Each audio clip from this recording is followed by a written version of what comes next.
اور بھی میرے پاس آج بہت سے ایشوز ہیں, بہت سے سوالات ہیں. تو کراچی میں مولانا فضل الرحمان بہت بڑا جلسہ کر رہے ہیں, تو میں چاہوں گا کہ جو JUI کے سندھ کے سیکرٹری جنرل ہیں جناب راشد سومرو صاحب, ان سے پوچھیں کہ یہ کیا کر رہے ہیں وہ. السلام علیکم راشد سومرو صاحب. وعلیکم السلام ورحمۃ اللہ. حامد میر صاحب. راشد سومرو صاحب, یہ بتائیں کہ یہ جو آپ نے ملین مارچ کا اعلان کیا, تو پہلا ملین مارچ آپ کراچی میں کریں, مقصد کیا ہے ملین مارچ کا؟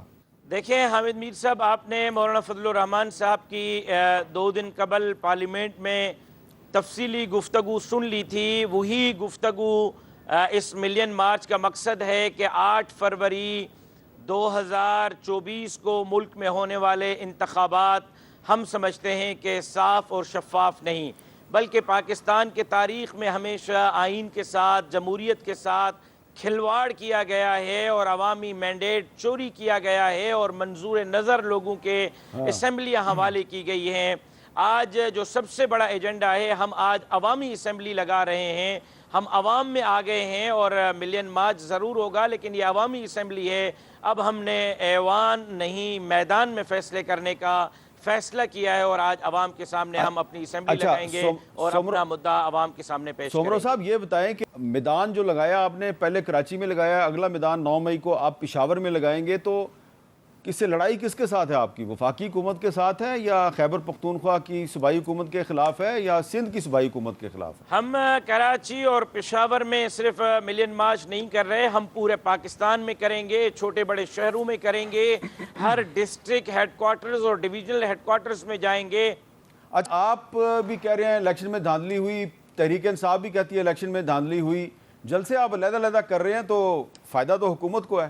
حامد بھائی دیکھیں, اس کے حوالے سے PTI اور JUI کے درمیان کوئی ایک چارٹر جو ہے وہ سائن ہونا ہوگا, سائن کرنا پڑے گا, جس میں 16-17 سال کا جو ایک نظریاتی اختلاف رہا ہے ہمارا ان کے ساتھ, ان کا گالیوں کا ہمارے ساتھ, اس کو ختم کرنے کے لیے کوئی ایک معاہدہ کرنا ہوگا. آگے کے ایکٹیویٹیز کو بڑھانے کے لیے, چاہے وہ جمہوریت کی بحالی ہو, عوامی مینڈیٹ کی بحالی ہو, حق حاکمیت عوام کے حوالے کرنے کے حوالے سے ہو, تو جو 8 فروری 2024 میں دھاندلی کے حوالے سے اگر وہ معاہدہ ہو کسی بھی ایک نقطے پر, لیکن بہرحال ایک جو ہے وہ چارٹر میرا خیال ہے کہ ان دونوں جماعتوں کو سائن کرنا ہوگا. بہت بہت سومرو صاحب, ڈاکٹر طارق فضل چودھری صاحب, ایسا لگ رہا ہے کہ ابھی تک JUI اور PTI میں فاصلے برقرار ہیں, لیکن جو سومرو صاحب نے تجویز دی ہے, اگر اس پہ عمل درآمد ہوتا ہے تو یہ فاصلے کم ہو جائیں گے.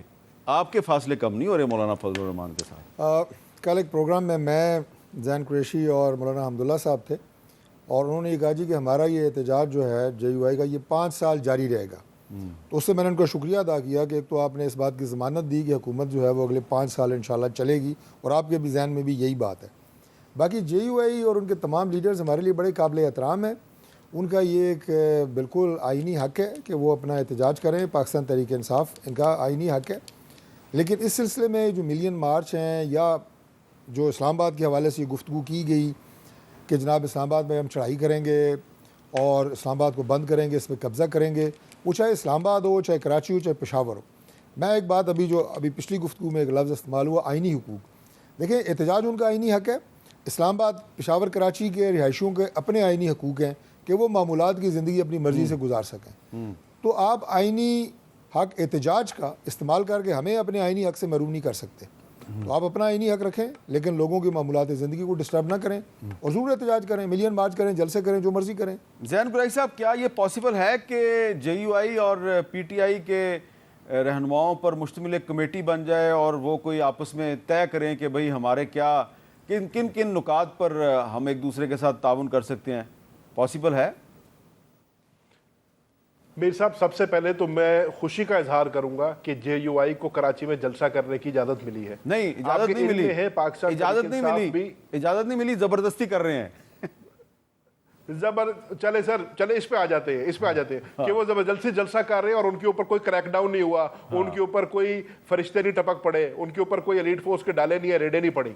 حالانکہ پاکستان تحریک انصاف اگر کارنر میٹنگ بھی کرے تو وہاں پہ 18 ایلیٹ فورس کے ڈالے آ جاتے ہیں. تو عرض یہ ہے کہ سر ہم نے بھی ریکویسٹ کی ہوئی ہے، ہم تو سندھ ہائی کورٹ میں گئے ہوئے ہیں اجازت کے لیے کہ ہمیں بھی کراچی میں جلسہ کرنے دیا جائے اور پھر ہم بھی ایک پاور شو کر سکیں یا ہم بھی دکھا سکیں کہ عوام نے ہمیں کتنا کراچی میں مینڈیٹ دیا تھا یا کتنی ہماری مقبولیت ہے۔ بات سر جہاں تک آ جاتی ہے اسٹولن مینڈیٹ کی، تو عمران خان صاحب نے بڑا واضح طور پہ کہہ دیا کہ ہم ہر اس جمہوری قوت کے ساتھ بات کر سکتے ہیں آن دس ون پوائنٹ ایجنڈا جو کہ اسٹولن مینڈیٹ کا ہے، کیونکہ یہ ہمارا ماننا 8 فروری سے آج تک رہا ہے کہ 8 فروری کے الیکشن میں جو ہے ہمارا مینڈیٹ چرایا گیا۔ بلکہ میں تو اس سے آگے جاؤں گا، میں کہوں گا 3 ڈاکے ڈلے ہیں ہمارے مینڈیٹ پہ۔ 8 فروری کو ہمارے مینڈیٹ پہ ڈاکہ ڈلا، ریزرو سیٹس ہمارے حصے کی نہ دے کے ہمارے مینڈیٹ پہ ڈاکہ ڈلا، اور 21 تاریخ کو ہونے والے ضمنی الیکشنوں پہ ہمارے مینڈیٹ پہ ڈاکہ ڈلا۔ تو جب تک اس خود چرائے ہوئے مینڈیٹ کا کوئی ازالہ نہیں ہوگا، کسی قسم کی بھی ریکنسیلیشن کی گفتگو جو ہے وہ بے معنی ہوگی۔ اور اگر اس میں مولانا بات کرتے ہیں اسٹولن مینڈیٹ کی، تو کیوں نہیں ان سے بات کی جا سکتی؟ ہر جمہوری قوت سے بات کی جا سکتی ہے۔ جی آپ اس پہ کیا کہیں گے؟ دیکھیں جہاں تک تعلق ہے جی 8 فروری کے الیکشن کا، میں یہ کہوں گا کہ اس الیکشن کے اوپر جتنی الیکشن پٹیشنز داخل ہوئی ہیں، جس کا مطلب ہے کہ مجھے اعتراض ہے کسی حلقے پہ، اس سے زیادہ الیکشن پٹیشنز 2018 کے الیکشن پہ داخل ہوئی ہیں، لہٰذا یہ فیصلہ بھی کورٹس نے کرنا ہے۔ پی ٹی آئی کی جو الیکشن پٹیشنز ہیں وہ 160 سے بھی اوپر ہیں، 160 سے اوپر ہیں، اور 2018 کی بھی نکلوائیں، وہ 160 سے بھی زیادہ ہے۔ اچھا، ایک بات مطلب دونوں الیکشن متنازع ہیں، let the courts decide, commission بنا لیں، دونوں پہ ہمیں کوئی اعتراض نہیں ہے۔ دوسری بات جو میرے بھائی نے کی کہ ہماری ریزرو سیٹس کے اوپر ڈاکہ ڈالا، تو یہ ڈاکہ تو کورٹ نے ڈالا ہے، پھر آپ ججز کو کہہ رہے ہیں ہم نے تو نہیں ڈالا، ہم نے تو نہیں ریزرو سیٹس اپنے حصے میں کی، یا وہ کوئی مٹھائی کا ڈبہ تھا ہم اٹھا کے اپنے گھر لے گئے ہیں۔ بھائی آپ نے وہ ٹیکنیکل بات ہے، میں اس کی ڈیٹیل میں نہیں جاؤں گا، جس جماعت کے ساتھ آپ نے الائنس کیا اس جماعت کے لیڈر نے بھی اپنے ٹکٹ پہ الیکشن نہیں لڑا، نشان پہ سوری، تو ظاہر ہے وہ معاملہ ایک ٹیکنیکل تھا، الیکشن کمیشن اور ہائی کورٹ۔ اب اس میں آپ ہمیں کس لیے کہہ رہے ہیں جناب ہم نے ڈاکہ ڈالا؟ تو عدالتوں کو کہیں یا آپ انہی کو کہہ رہے ہیں۔ جی زین صاحب اور اس کے بعد جواب بائی الیکشن جو ہے صاف و شفاف، بتائیں کہاں پہ آپ کو کوئی زین صاحب؟ سر پہلی بات اس کا یہ ہے، ہم کورٹ میں گئے ہوئے اس کے خلاف، تو ہم کسی کو آپ کو قصوروار نہیں ٹھہرا رہے، ہم صرف کہہ رہے ہیں کہ ہمارا مینڈیٹ چرایا گیا ہے۔ دوسری بات، آپ کی بات ہی مان لیتے ہیں 1 منٹ کے لیے، آپ کہتے ہیں کہ جس جماعت کے ساتھ ہم نے الحاق کیا تھا اس نے لسٹ نہیں دی ہوئی تھی اس لیے ان کا حصہ نہیں بنتا تھا۔ چلے جی مان لیا ہمارا حصہ نہیں بنتا تھا، یہ جو ہمارے حصے کی سیٹیں باقی جماعتوں میں بانٹی گئی ہیں، یہ کس قانون کے تحت بانٹی گئی ہیں؟ ریزرو سیٹس پروپورشنل ریپرزنٹیشن پہ دی جاتی ہیں، آپ کا جو بھی پروپورشنل ریپرزنٹیشن ایوان میں بنتی تھی آپ اپنے حصے کی سیٹیں لے گئے، چلو ہمیں ہمارے حصے کی سیٹیں نہیں ملی تو آپ کو ہمارے حصے کی سیٹیں کس قانون کے تحت مل گئی؟